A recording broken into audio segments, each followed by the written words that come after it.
Welcome sa Dries TV. Kung interesado ka sa ganitong news, huwag kalimutang isubscribe ang ating YouTube channel. Maraming salamat! Welcome back again sa ating YouTube channel mga kakimpaw, and sa update natin ito ang pag-uusapan natin ay tungkol sa mga importanteng kaganapan kina Kim and syempre kay Paula Avellino.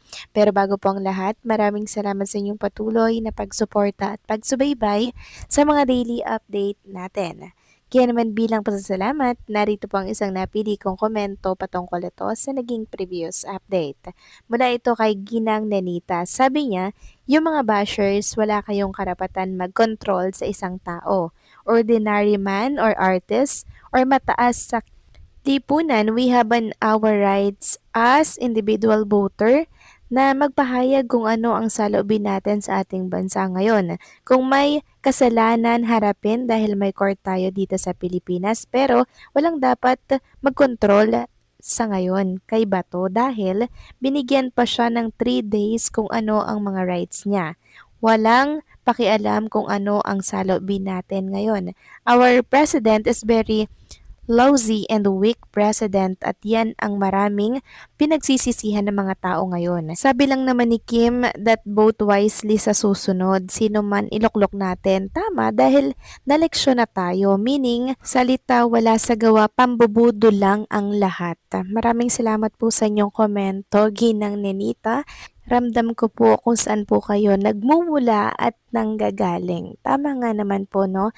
Dapat na po tayong maging wais sa pagpili po ng iboboto natin sa susunod po na eleksyon. And tama po na nagpahayag lamang po ng saloobin si Kim Chu, 'di ba, tungkol dito kay Bato de la Rosa. Pero yun nga lamang po mga kakimpaw, hindi po talaga susuko si Senator Bato de la Rosa lalo't ang plano po ay papadala siya sa ICC. Pero kung dito siya lilitisin mga kakimpaw, susuko naman po siya. And also, hindi lang naman po si Sen Bato de la Rosa ang tinutukoy sa post ni Chinita Princess, kundi lahat ng politiko na kung saan dawit na rin po sa katiwalian. Kaya paalala niya nga, maging matalino na po tayo sa pagboto. So maraming salamat po sa inyong komento, Ginang Nenita. God bless po sa inyo at mabuhay kayo. So eto na nga, pag-usapan na natin ang mga balita po na nakalap natin sa araw na to ng Friday. At unahin nating talakayin itong bagong post ni Chinita Princess sa kanyang ex account. Kani-kanina lang to mga kakimpaw. Sabi niya, it's heartbreaking. That's what happens when concern and opinion don't align with them.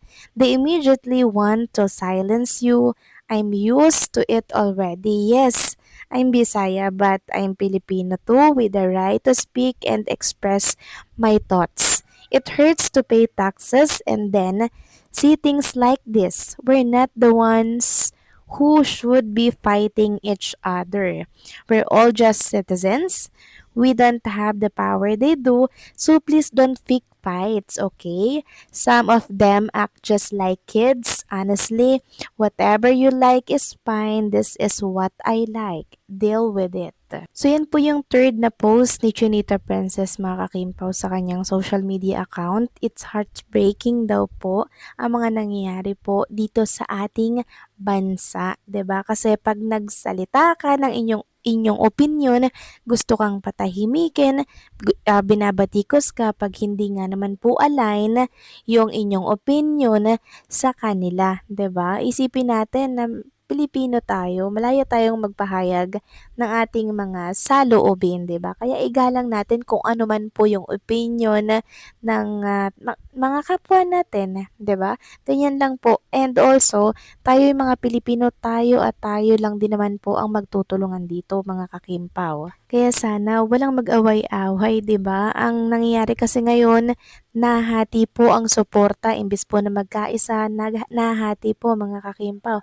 Kaya nagkakagulo po ngayon dito sa ating bansa. Kaya aminado dito si Kim Chun na masakit daw pong magbayad ng buwis kasi nga po malaki yung mga inilalabas niyang pera para po magbuwis, 'di ba? Tapos napupunta lamang po sa mga tiwaling politiko. So sino nga naman ang hindi po masasaktan mga kakimpaw, 'di ba? Ramdam ko yung nararamdaman ni Chinita Princess na talaga namang nasasaktan siya sa mga nangyayari po ngayon.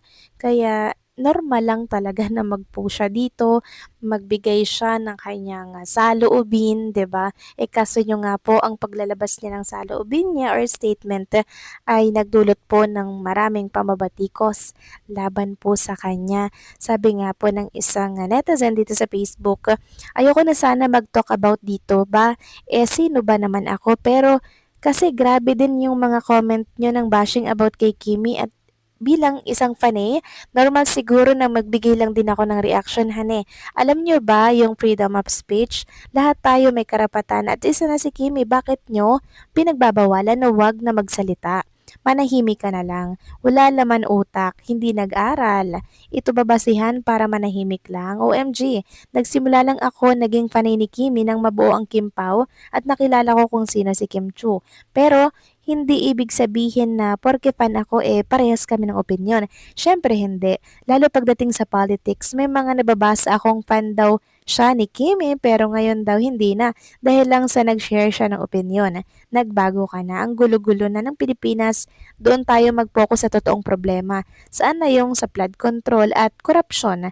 Nawala na, 'di ba? Natakpan na ni Bato. Okay, yun lang. Bye. So, ito po yung sinasabi ko mga kakimpaw na dapat hinihiwalay po yung pagpa-fangirling at yung politics. Kung yan po yung opinion ni Chinita Princess, opinion niya po yun, 'di ba? Pero syempre, sabi ko nga, iba-iba po ang opinion natin. Kaya kung taliwas man po ang kanyang paninindigan, wag natin siyang batikusin. Baka yung nagsasabing pan siya ni Kim Chu ngayon daw ay hindi na, baka mga bashers lang yan. Kasi kung totoong fan po yan ni Chinita Princess mga kakimpaw, hindi niya po gaganyanin si Kim Chu. 'Di ba? Na dahil lang sa ganyan, kumalas na siya.